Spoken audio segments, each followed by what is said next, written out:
Okay, I've already pulled out the tests from the lesson plans, and I wanted to show you how I make the binder for Carmen. So first of all, I put the lesson plans in a binder like this. I use this as the cover sheet, and I keep them all in a binder together. I just go ahead and keep it together. I use these little sticky tabs to keep them in order. And I keep the answer keys in the back too.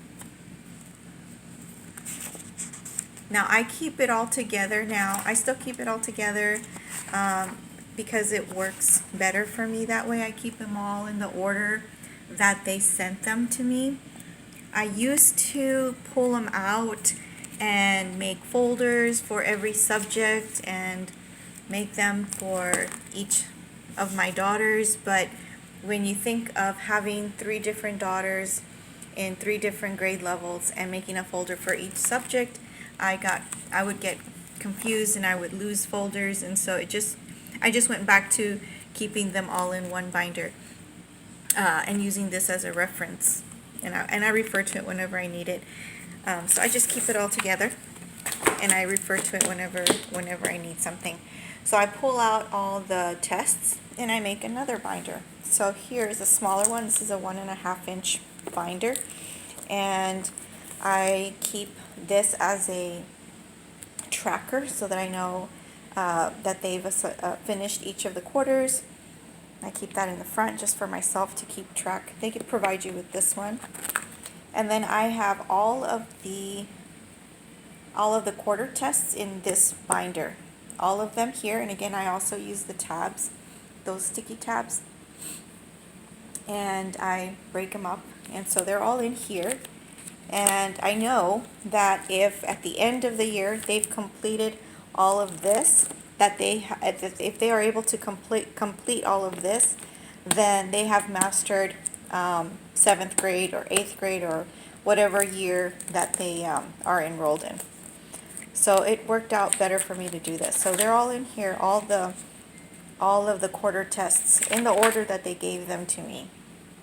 So it works out better for me to keep them this way. And these tabs, these are the sticky tabs that they come off and on. So I can change them or move them around if I want to.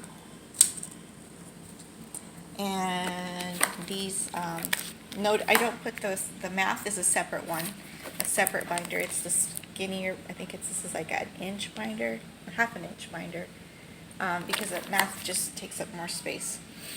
So I use a separate binder for that. But everything else goes in here, and I know that as long as she's working on this, they're progressing. As long as they can move on with this, they're moving forward. I do the same thing for all of the workbooks. I go through it and I put tabs on dividing them in quarters so that they know when they have reached quarter 1, quarter 2, quarter 3, and 4. I do that for all of them. I'm out of tabs.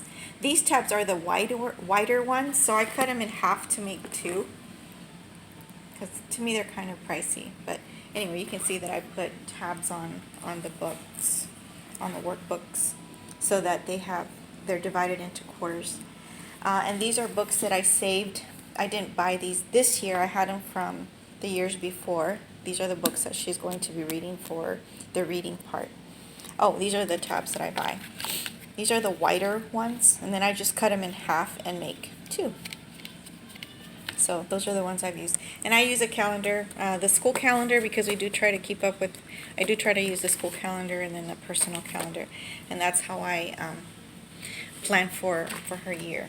So, and then she does get the confirmation preparation manual to help her get ready for confirmation. So I did want to show you guys that. If you have any questions, just let me know. I'll help you if you have any. Thanks. Bye.